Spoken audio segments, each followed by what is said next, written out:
Alright, hello. I'm about to move out of my current dorm to my summer location for DC, which is actually still on campus at Georgetown, but it's in Henley Village, so it's more of an apartment complex.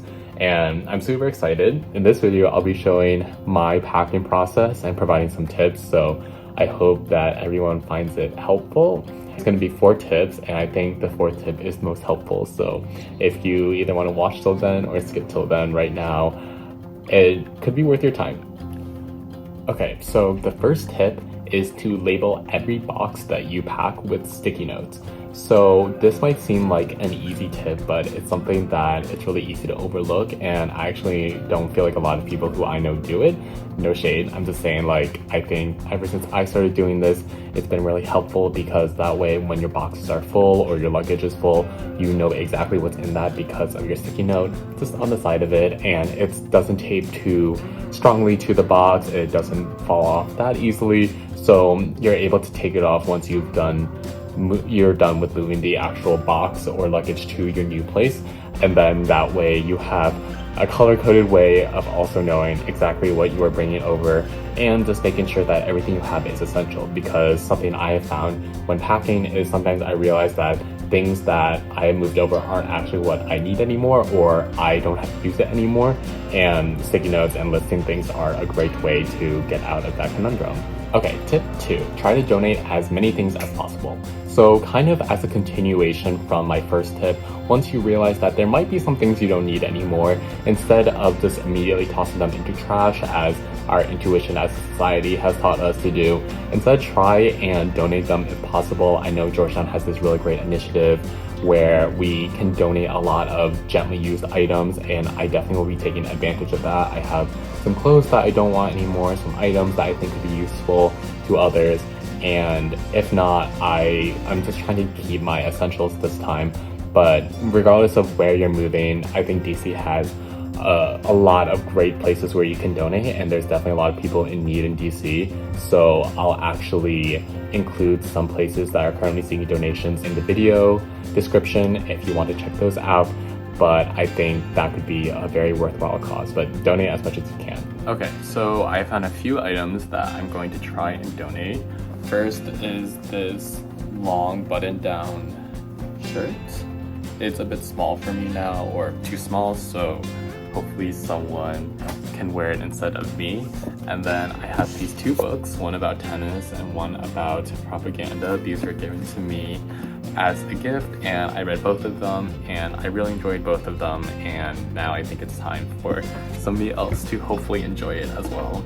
And then also on the list was like household items / electronics, and this is just an alarm clock that I no longer use, and also I don't really need anymore, and it's not a lot for sure. Like, I'm not donating a lot just because after I scoured my place, I first don't have a lot of things to begin with, but I just decided with the rest of the things I still use them like pretty frequently, so it's what I can contribute at the moment. I'm going to put my stuff in my backpack and then go to one of the donation drives and see if I can drop these things off.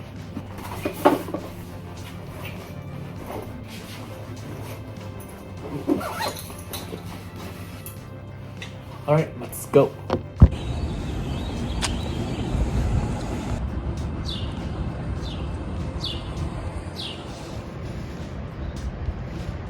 Okay, I just dropped off my stuff. This is Maggie. Have you been in a YouTube video of mine? This is Maggie, newcomer to the YouTube, and yeah, she's in charge of this drive today. No, and I'm not. I'm just a volunteer. I mean, volunteers can be in charge too. Okay. Thanks, Sam. Thanks for giving me a... Alright, tip number 3, roll clothes instead of folding them. So this is something my mom actually taught me, and this was back when we were actually packing to move me here last spring. But a lot of us, including me, like would fold clothes in our luggages. And for like drawers and when you're settled into a place, that makes sense. But in order to maximize space, it's actually a lot more efficient to roll them. And you want to roll it tight, like your favorite burrito that you like to eat. You roll it as tight as you can, right?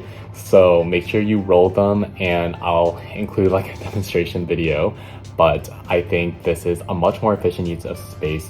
And then through this method, you're able to be able to pack more clothes, be more compact, and with moving, space is essential. So you want to make sure that you're tightly wrapping those pieces of clothing so you can fit more and more in your space. And finally, for tip number 4, it would be to pack in segments if possible.